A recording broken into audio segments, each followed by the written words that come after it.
اليوم هنا في مباريات الجولة الخامسة من الليغا. المتصدر برشلونة مع صاحب المركز الرابع نادي او المتصدر حاليا صار اتلتيكو مدريد بفارق الاهداف بحكم الانتصار الذي حققه ليلة البارحة عندما نجح في تحقيق انتصاره وبهدفين مقابل لا شيء، وبالتالي اصبح برشلونة مبدئيا في المركز الثاني وسيلتا فيغو خامسا برصيد 10 نقاط. لكن الوضعية بالنسبة لهذا الفريق صاحب الدار في مباراة اليوم في غاية الروعة من خلال أحداث هذا اللقاء ومن خلال هذه الجولة التي يصل فيها إلى نقاط 10 ويتساوى فيها بنفس الرصيد مع ريال مدريد وفيا ريال، وبالتالي يسجل حضورا مميزا جدا مع بداية وانطلاقة مباريات الليغا في هذا الموسم، ويستعيد الأذهان أو يستعيد إلى الأذهان ذلك الموسم المميز الذي كان حاضرا في نادي سيلتا فيغو وأنهاه في المركز الرابع. كانت قبل ذلك أو كان قبل 12 سنة تقريبا من الآن. برشلونة يرحل إلى فيغو من أجل الانتصار، من أجل مواصلة النتائج الإيجابية وتحقيق الانتصار الخامس على التوالي وسط غيابات حاضرة على مستوى تشكيلة الفريق، الأمر الذي بات معتادا بالنسبة للبارسا ولمدربه ولجماهيره. مثلت الغيابات المتكررة بسبب الإصابات والأسابيع الماضية أيضا كانت فيها اختبارات حقيقية وكبيرة جدا لبرشلونة من خلال الاعتماد على بعض الأسماء التي لم تكن تلعب بشكل. لا يبدأ راكيتيتش أساسيا في مباراة اليوم. كرة فيها محاولة بداية لمصلحة أصحاب الدار، تلعب الكرة الماضية لكن وين مرت من أمام الجميع وتحولت في الجانب المقابل إلى المدافع الفرنسي جيريمي ماتيو. قلت لا يبدأ براكيتيتش، انيستا، بوسكيتس وسيري. النسبة لنادي سيلتا فيغو الذي يغيب عنه في مباراة اليوم روبن بلانكو وجوني كاسترو كما ذكرت، بينما في الجانب المقابل هنالك سيلتا فيغو، وبالتالي وضعية فريق مميزة يلعب كرة قدم جيدة لا يعتمد فقط على الحظ ويسجل انتصارات مقنعة إلى الآن في بطولة الدوري. كرة كانت فيها محاولة من تشيلي تسجيل مبكرا ويبحث عن فعل شيء في شوط المباراة الأول. كرة فيها محاولة ملعوبة الانفصالية. يمتلك لاعبين مميزين قادرين على صنع الفارق. نيمانيا رودايا في الجهة اليسرى يلعب كرة عرضية في منطقة الجزاء، محاولة خطيرة وتسديدة تأتي لكن إلى خارج أرضية الملعب. ياغو أسباس هو من سدد الكرة الماضية والمحاولة الماضية، والكرة بعد ذلك إلى خارج أرضية الملعب، والمحاولة وصلت إلى ركلة مرمى وفي الجولة الماضية أمام ليفانتي أيضا كانت في الشوط الثاني. كرة فيها محاولة ملعوبة، وصلت الكرة إلى مانو.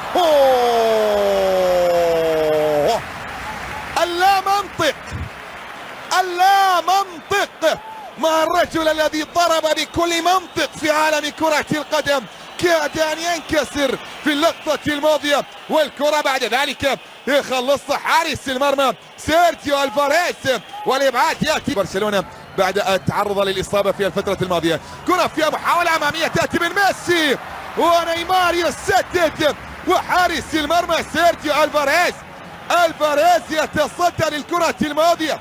محاولة خطيرة أخرى تظهر في شوط المباراة الأول. هل تنكسر القاعدة من خلال المباريات الأربع الماضية؟ لا استسجل ولا استقبل برشلونة المهمة، وكان حاضرا بشكل مميز ويستمر في الحضور بهذا الموسم بشكل رائع. كرة فيها محاولة ملعوبة وصلت إلى نوليتو يلعبها خطيرة.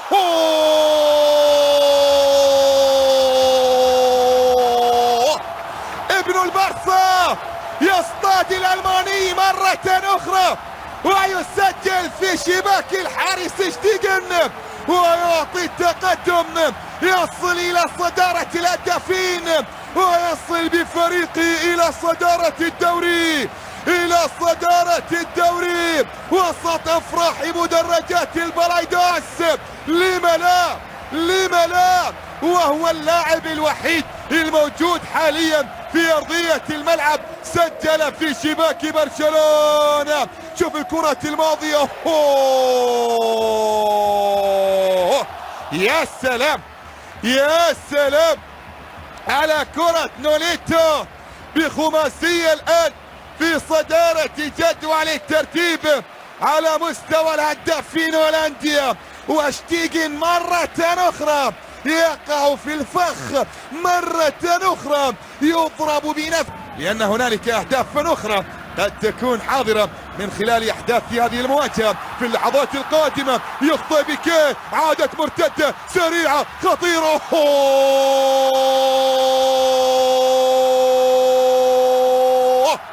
بالتخصص في شباك اشتيجن. يسجل أسباس الآن ويعطي فريقه الهدف الثاني هنا لمصلحة سيلتا فيغو. أي ظهور، أي كبرياء، أي عنفوان، أي ثقة. بالله من أين لكم بهذا؟ من أين لكم بهذا؟ سيلتا فيغو يضرب للمرة الثانية ويسجل، والمرة هذه خطأ يأتي عن طريق بيكيه. بيكيه مرة سباس، هي على طريقة ميسي، وبالمعتاد من فوق الحارس اشتيجن. هدف سباس، هدف فيغو يشعل الأمور ويبدأ بغير المتوقع، يبدأ بضرب المنطق، يبدأ ويسجل أولا. جهة اليمنى تمريرة تصل المحاولة إلى ياغو أسباس، يبحث عن التقدم، يلعب كرة خطيرة جدا، لكن داني ألفيش في التغطية يبعد الكرة الماضية إلى خارج أرضية الملعب، والمحاولة بعد ذلك تصل إلى ركلة ركنية. ما هو اللون الذي يرتديه برشلونة في مباراة اليوم؟ هل هو بالسماوي أم أن في يصل بالمباراة وبحماسه يبلغ عنان السماء ويسجل الانتصار إلى الآن بهدفين؟ نوليتو يبحث عن الثالث، هدفين وعلى برشلونة ويبحث عن الثالث. خطيرة المحاولة الماضية، وكرة الأرجنتيني فرنانديز إلى خارج. محاولة من جديد وصلت إلى ليونيل ميسي، لمسة بكرة إلى نيمار في منطقة الجزاء. نيمار يبحث عن المرور، يبحث عن مساندة، يبحث عن تمرير، يمرر إلى ليونيل ميسي، يبحث عن ثغرة للتسديد، يضطر العودة. عادة المحاولة من جديد، أندريس انيستا، يا سلام يا سلام، فرصة للتعديل. فرنانديز يتدخل في التوقيت المناسب ويبعد الكرة الماضية من الطريق إلى المرمى في مباراة اليوم. وأن يبدأ سيرجي روبرتو، كرة فيها محاولة الآن، أسباس يلعب كرة في الجهة اليمنى خطيرة لمصلحة سيلتا فيغو، تسديدة تأتي لكن إلى خارج أرضية الملعب، إلى خارج أرضية الملعب. الكرة الماضية والمحاولة الماضية وصلت إلى ركلة مرمى. يبدو بأنها آخر محاولات شوط المباراة الأول، ويبدو بأننا للذهاب لربما إلى نصف مفاجأة من خلال تقدم سيلتا فيغو بهدفين مقابل لا شيء هنا في هذا الشوط على أرض ما بين جماهيره هنا في البرايدوس. أكثر المتفائلين لم يكن يتوقع هذه النتيجة، أكثر المتفائلين لم يكن يتوقع. الهدف كما ذكرت هو الأفضل من الآخر، بانتظار صافرة ألبرتو مايينكو حكم المباراة صاحب 41 سنة، الرجل الذي يدير موسمه رقم 16 في الليغا ويدير مباراة رقم 270 على مستوى كرة القدم الإسبانية، يعطي صافرة البداية وانطلاقة المباراة هنا ما بين سيلتا فيغو على أرضه ما بين جماهيره، أو بداية شوط المباراة الثاني، بداية شوط المباراة الثاني من أجل العودة على أقل تقدير. كرة فيها محاولة وصلت إلى سواريز، يلعبها إلى ميسي، إلى نيمار، السمان، تسديدة قوية تأتي لكن إلى خارج أرضية الملعب إلى ركلة مرمى. المحاولة الماضية ما بين الثلاثي ظهر فيها الثلاثي بتمريرات حاضرة، في النهاية البرازيلي سدد كرة قوية لكن إلى فيها سيلتا فيغو من تحقيق الانتصار. كرة فيها محاولة ملعوبة أمامية طالت على نيمار، وصلت سهلة إلى حارس المرمى الحارس سيرجيو ألفاريز اللي يسيطر على كرته. كرة عموما فيها محاولة ملعوبة الآن تصل لمصلحة انيستا. انيستا فرصة للتعديل، فرصة للتعديل. القائم يقف في وجه ليونيل ميسي، لا يسجل في الجولة. أن يتدخل هو شخصيا، إلى أن يتدخل هو شخصيا. هذه الكرة الماضية والمحاولة عالي العال لأصحاب الدار، عرضية في منطقة الجزاء، رأسية إلى خارج أرضية الملعب، إلى خارج أرضية الملعب. كرة رأسية تأتي عن طريق جيرار بيكيه إلى خارج الانفصالي. بيكيه إلا جيرار بيكيه هو الوحيد الذي يتحدث في هذا الموضوع. كرة فيها محاولة الآن، الحديث الكبير يأتي، ليس بعد وسط تألق من سيرجيو ألفاريز في الكرة الماضية. كان ممكن أن يكون أرضية الملعب إلى خارج أرضية الملعب. ركنية سابعة للبارسا، محاولة ملعوبة راسية لا زالت قائمة، إبعاد في مرة أولى، في مرة ثانية مرتدة.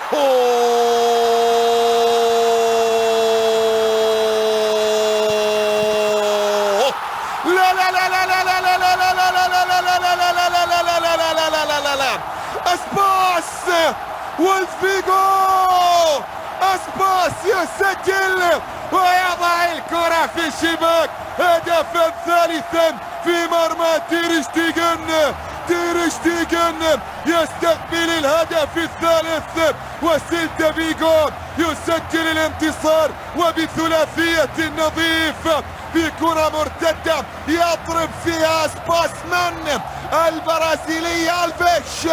وعلامات عدم الرضا، علامات الانكسار بدت مبكرا. شوف هذه المحاولة من كرة مرتدة سريعة الله على مرور، والله على تقدم، وسرقها واحترامي للحرامي صاحب المجد العصامي في اللقطة الماضية سرقة مشروعة للاعب اسباس الذي يضع الكرة في الشباك ويعلن إيابا هنا في هذا الملعب بثلاثية نظيفة، وفي الإياب أيضا هنالك في الكامب نو بثلاثية. كرة فيها محاولة تقليص لا إلى خارج أرضية إلى خارج أرضية الملعب، ركلة مرمى. وفي الكامب نو في الإياب في الموسم قبل الماضي بهدفي نيمار وميسي نجح برشلونة من الانتصار ب3 أهداف نظيفة. تلك برشلونة من خلال أحداث 60 دقيقة التي مرت وانقضت في هذه المباراة. كرة فيها محاولة إلى الجهة اليسرى، هل يبحثون عن الرابع؟ نوليتو يلعبها إلى خارج أرضية الميدان، ركلة مرمى عند الحارس تير شتيغن. هذه المحاولة الماضية والكرة، لكن ما الذي يفعله اسباس وما الذي يفعله نوليتو في تشكيلة الفريق ويسجل حضوره في اللحظات الماضية. كرة إلى ميسي، يلعب كرة في الجهة اليمنى، تسديدة قوية من الحدادي، لكن إلى خارج أرضية الملعب، وصلت إلى ركلية حارس المرمى سيرجيو ألفاريز من جديد. تخلصت مرتدة سريعة، يضربون في المرتدات، يتقدم في الجهة اليسرى. نوليتو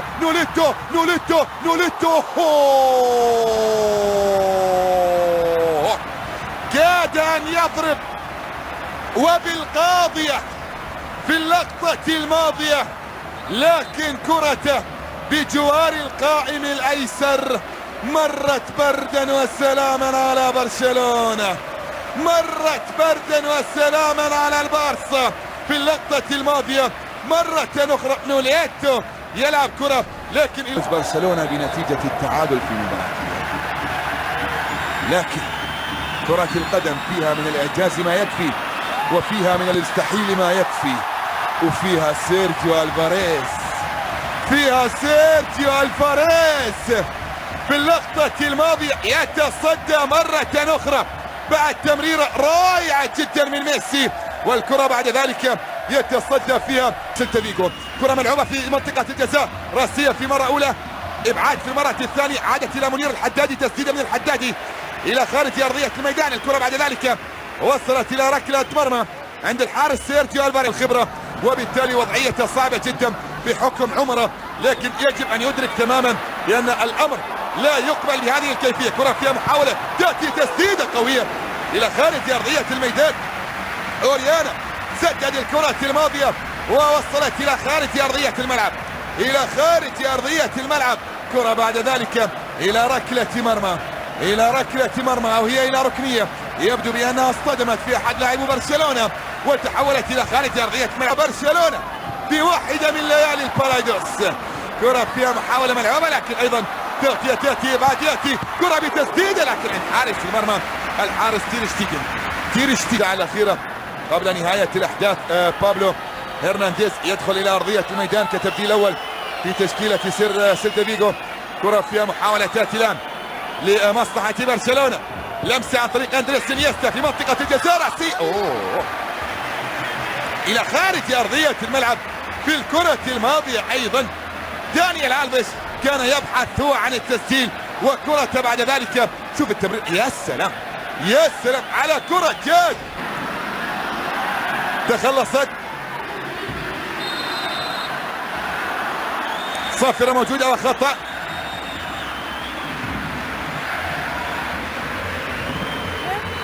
اماميه ملعوبه في منطقه الجزاء، فرصه للتقليص. نعم ياتي هدف تقليص الفارق الان، ويسجل البرازيلي نيمار هدف قبل النهايه ب 11 دقيقه، قبل النهايه ب 11 دقيقه. هدف اول لنيمار، ثالث في الدوري، لكن شوف التمرير. يا سلام، بهذه الطريقه يضرب سيلتا فيغو، وبهذه الكيفيه يسجل نيمار بعد هذا باخر دقائق من نار، دقائق من نار. وصلت الكره الى امام الى ليونيل ميسي، يلعب كره منير الحدادي، منير الحدادي كاد ان يعيد الامل من جديد. هذه المحاولة وهذه كرة منير، لكن كرته الى خارج ارضية الملعب. ينتظر من؟ ينتظر اللاعب اوغو مايو بالجهة اليمنى، يتقدم الظهير مايو، يلعب عرضية في منطقة الجزاء. جول جول جول،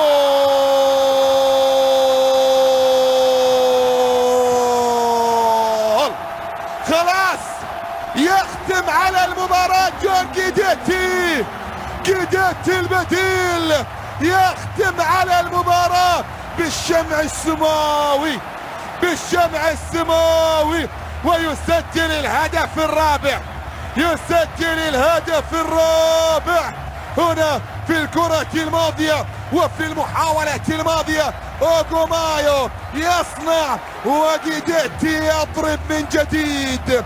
موعد آخر مع التاريخ، موعد آخر مع التاريخ. هذه الكرة، هنا الاستلام وهنا القدم اليمنى، هنا القدم اليمنى في ليلة من جديد يخطئ فيها جيرار بيكيه، يخطئ فيها جيرار بيكيه. يبدو بأن القلب والعقل مشغولان خارج المستطيل الأخضر. على ردة فعل خرافية، على ردة فعل كانت أمام فالنسيا في عام 1940، لكن ذلك التاريخ لن يعود. كرة على ليونيل ميسي، ضاعت المحاولة الماضية. لا يسجل ليونيل في الجولة الخامسة منذ عام 2007، لا يسجل في الجولة الخامسة منذ عام 2007، وأقل الفرق التي يسجل فيها هي سيلتا فيغو، وبالتالي يستمر الوضع حتى في مباراة اليوم. ومن خلال أحداث هذا اللقاء والوضعية هنا في مباراة اليوم أيضا في اللقطة الماضية هنا نشاهد فيها حارس سيرفين. كرة فيها محاولة الآن بخطأ في اللحظات الأخيرة، خطأ يأتي لمصلحة ليونيل بجواره نيمار. ليونيل ميسي يلعب كرة لكن إلى خارج أرضية الملعب، إلى خارج أرضية الملعب. ركلة مرمى. يبدو بأننا في طريقنا، وهذا أمر واضح وجلي إلى انتصار ونقاط 3 بالنسبة لسيلتا. فرحة عارمة لجماهير بقية الأندية، والعيد عيدين بالنسبة